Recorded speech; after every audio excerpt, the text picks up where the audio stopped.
네, 재난지원금 지급 위해서 가장 시급한 것은 추경철입니다. 임기가 남은 20대 국회가 이것을 해야 되는데요. 어제 오후에 여야 원내대표가 만나서 추경처리 방향 등을 논의하려고 했습니다만 무산됐다고 합니다. 여기에 대해서 좀 알아볼까 하는데 저희 시사본부 정치화투 멤버십니다.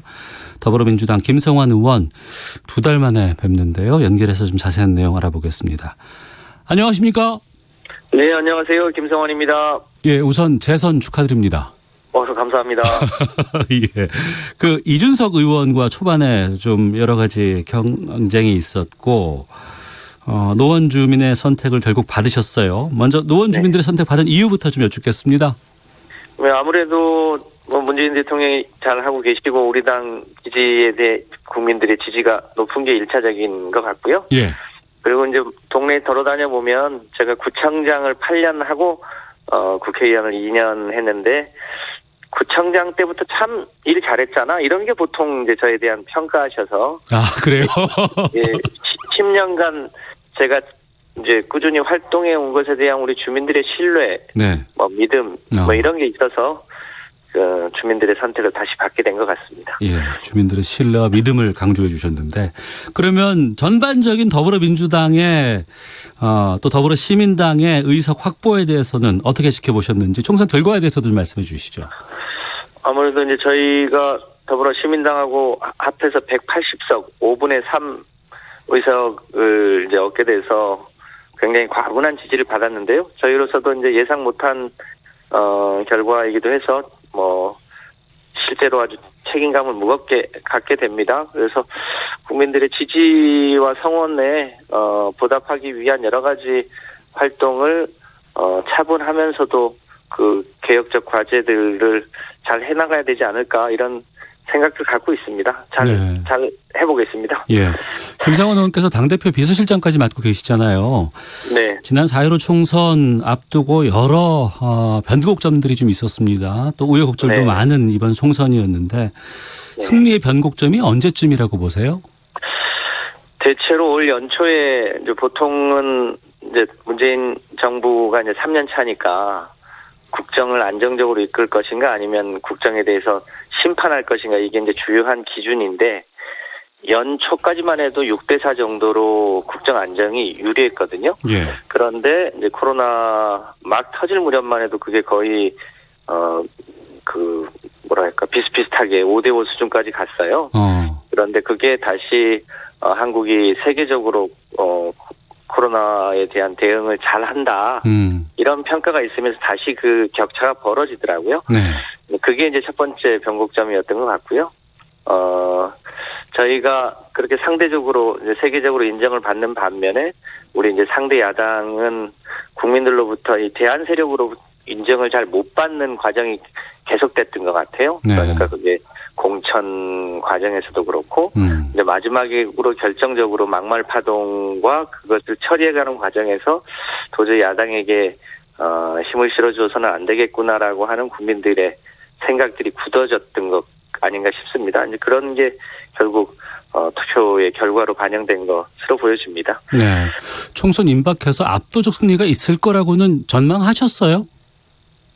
대체로 조심스럽지만 저희가 공식적으로 130석 플러스 알파라고 표현하는 그 알파가 대체로 여론조사 막판에 그 알파가 생각보다 클 수도 있겠구나 라는 예상은 했는데 그게 어느 정도까지인지는 예측을 못했죠. 그런데 우리가 생각했던 것보다 조금 더 많은 의석을 갖게 된 것 같습니다. 네, 당선도 축하드려야겠습니다만 20대 국회 현안도 아직은 남아있는 상황입니다. 가장 중요한 것이 추경철인데 이 긴급 재난지원금 지급을 위해서 어제 여야 원내대표 회동 예정돼 있었는데 무산이 됐어요. 무산된 이유가 뭐예요?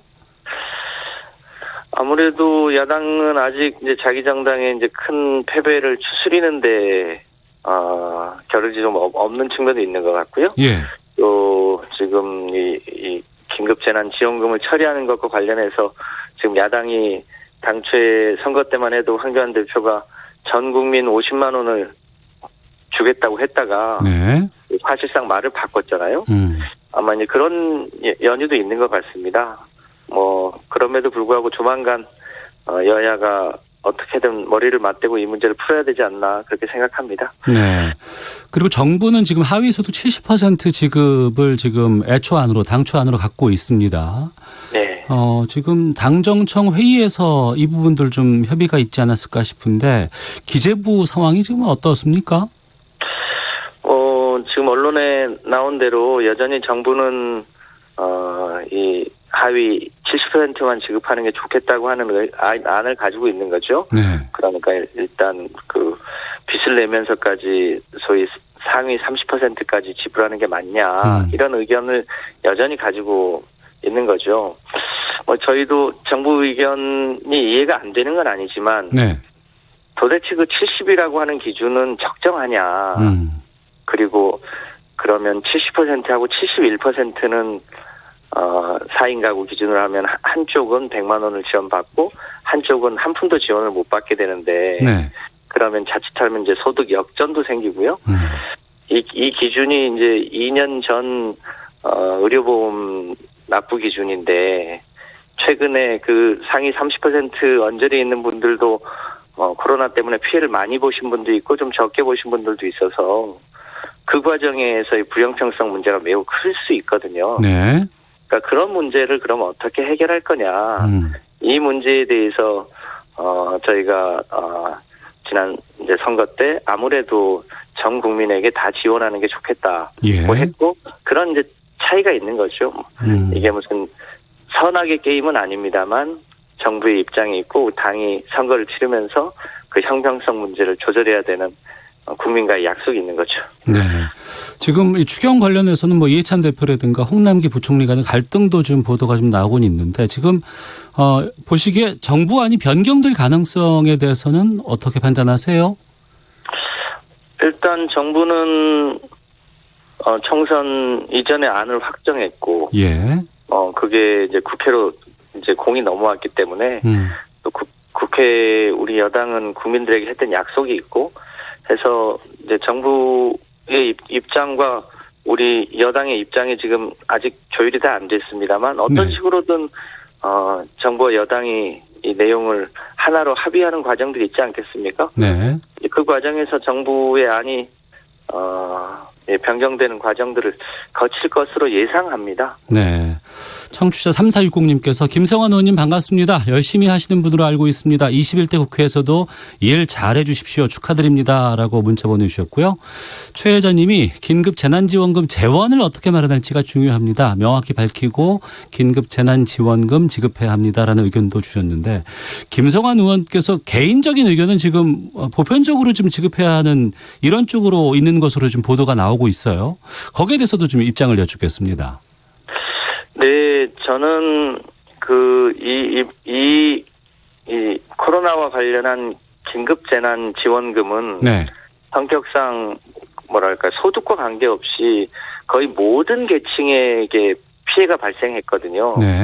따라서 이것도 예를 들면 무상급식이나 아동수당처럼 전 국민에게 일단 보편적으로 지원하는 게 맞다. 특히 정부 입장에서는 다만 개별적으로 아주 피해가 집중되어 있는 곳 이 부분에 대해서는 별도로 추가 지원을 하는데 이거는 지역에 따라서 사정이 다 다르거든요.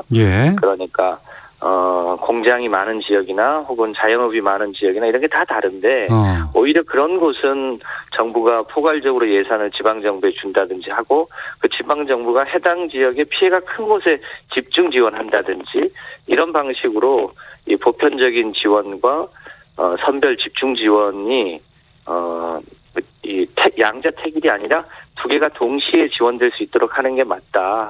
그런 면에서 보면 정부는 보편적 지원을 기본적으로 깔고 그리고 선별 집중 지원도 좀 추가적으로 하고 이렇게 하는 게 좋겠다고 판단을 합니다. 그 보편 지급 쪽에 좀 힘을 싣는 부분들에 나오는 얘기가 이 선별 지급하다 보면은 이 사회적인 행정 비용이 더 들어간다 이런 얘기들 나오거든요. 이거는 좀 어떻습니까? 아니 실제로도요. 그 처음에는 이제 소득 기준으로 713만 원 뭐 이런 얘기도 있었고 그리고 의료보험 기준으로 한다고 했는데 그걸 이제 신청하고 그걸 다시 증명하고 맞는지 안 맞는지 확인하고 이런 데 들어가는 행정 비용도 만만치 않거든요. 예.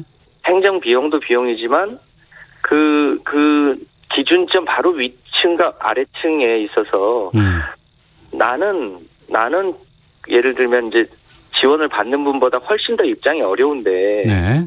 훨씬 더 이번에 피해를 많이 봤는데 왜 나에게는 지원을 안 해주냐. 나 평소에 세금도 많이 냈는데 이런 이제 상대적인 박탈감, 불형평성 이 문제에 대해서 정부가 답하기가 쉽지 않거든요. 예. 이런 문제를 해결하는 게 저는 매우 중요하다 이렇게 판단합니다. 예.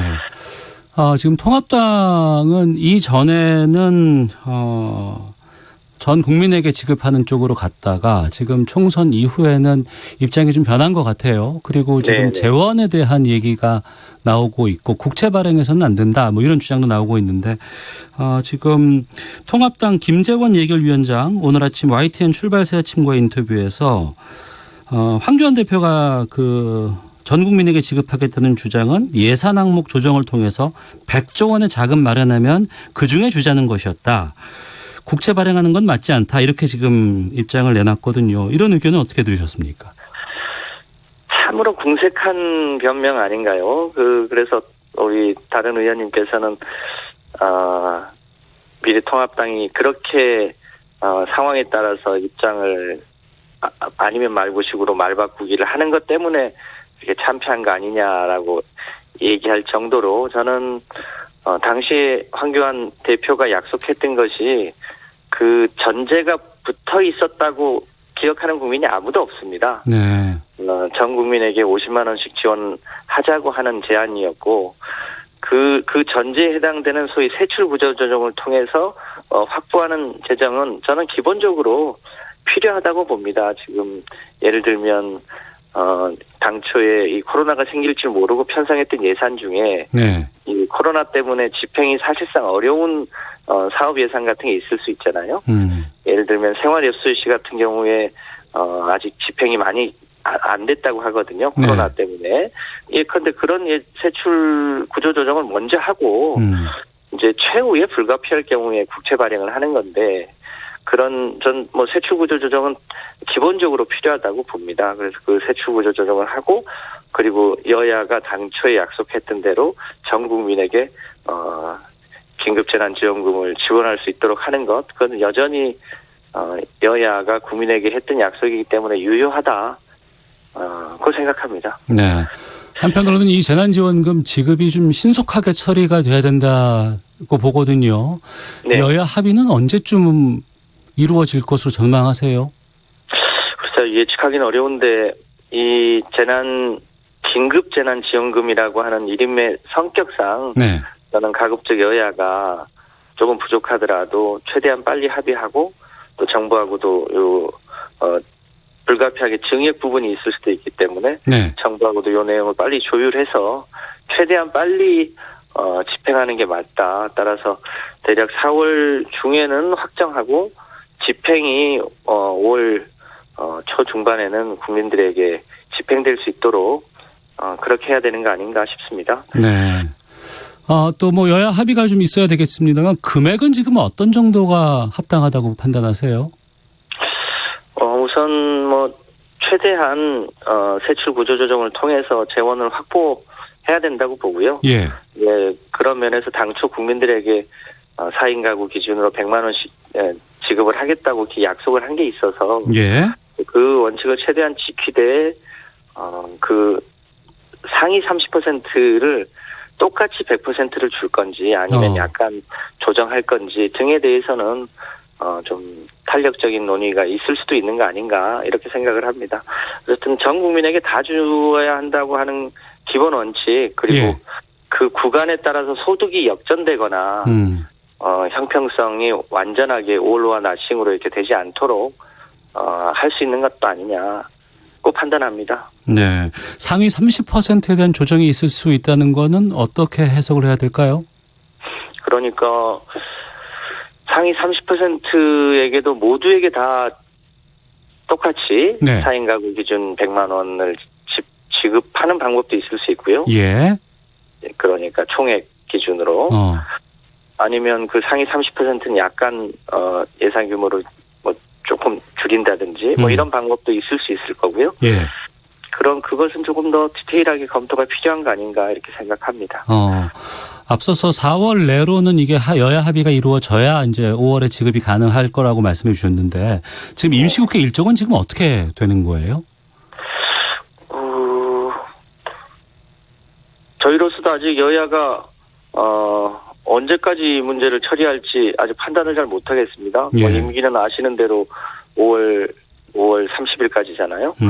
그러니까 그 이전이어야 할 거고 최대한 이제 법안도 좀 처리를 해야 되는 게 있고 해서 요 임시 국회 일정은 요 추경 처리랑 같이 연동해서 네. 여야가 합의를 해야 될 텐데 저희로서도 좀 답답합니다. 합의가 안 되면 어떻게 됩니까? 국민들하고의 약속이기 때문에 또 예. 총선을 치른 지 얼마 안 됐기 때문에 저희는 아직은 합의 안 됐지만 네. 여야가 머리를 맞대고 합의할 수 있을 거라고 생각합니다. 지금은 여러 가지 총선 끝나고 난 직접 후라서 합의가 좀 쉽지 않지만 일정 정도 다음 주쯤 되면 좀 가능하지 않을까 이렇게 전망하시네요. 그렇습니다. 알겠습니다. 4531번님께서 전 통합당 지지자입니다만 그동안 시사본부에서 김성환 의원님은 말씀도 온화하시고 야당과 늘 화합하려는 모습이 좋았습니다. 응원합니다. 5698님 재난지원금은 정부안이 실용적이라 생각합니다. 야당도 동의하는 정부안으로 결정하는 것이 바람직하지 않을까요? 라고 최하위 소득 70% 지급 기준에 찬성한다는 의견도 주셨는데요. 그리고 이제 당내 문제 하나 좀 여쭤보겠습니다. 네. 연합비례정당이라고 하는 더불어시민당과의 관계 합당하는 것을 적극적으로 검토하기로 했다. 이렇게 지금 어제 발표가 나온 것 같습니다. 지금 네. 교섭단체가 어떻게 될 것인가 이런 거 관계없이 그러니까 더불어민주당은 더불어시민당과 합당 추진하는 겁니까? 저희가 비례연합 방식으로 저희 당에서 공천하신 분이 이제 더불어시민당에 가서 당선이 되셨고요. 네. 그래서 원칙적으로 그분들이 다시 복귀하는 게 사리에도 맞아 보이고요. 그래서 이제 미래통합당의 위성정당이 꼼수를 부릴 가능성에 대한 우려가 있긴 하지만 네. 그 꼼수를 부릴 것에 대비해서 저희도 다시 그 꼼수를 또 다른 꼼수로 대응하기보다는 일단 전공법으로 가는 게 맞겠고 만에 하나 그 미래통합당에서 위성정당을 복수로 교섭단체를 만들 경우에 대해서는 일단 국민들이 또 이 부분에 대해서 현명하게 판단하지 않겠나는 걸 전제로 해서 네. 일단 저희는 정석대로 가기로 그렇게 큰 가닥을 타고 더불어시민당 쪽하고 협의할 예정으로 있습니다. 알겠습니다. 마지막으로 김성환 의원님 각오 듣고 마치도록 하겠습니다. 21대 국회에서 이루고자 하는 바 말씀해 주신다면요. 네, 우리나라와 전 세계가 지금 코로나 때문에 전쟁을 치르고 있는데요. 코로나 위기보다 100배, 1000배 큰 위기가 오면 그거는 기후위기라고들 모두들 얘기합니다. 그래서 이 코로나 위기도 잘 극복해내고 또 장차 또 발생할 가능성이 있는 기후위기는 아예 원천적으로 막기 위해서 21대 국회에는 기후위기에 대한 대응, 더 큰 위기에 대한 준비 이런 걸 소홀함이 없도록 잘 해보도록 하겠습니다. 알겠습니다. 오늘 말씀 여기까지 듣도록 하겠습니다. 고맙습니다. 감사합니다. 예, 지금까지 더불어민주당 김성환 의원 연결해서 말씀 들었습니다.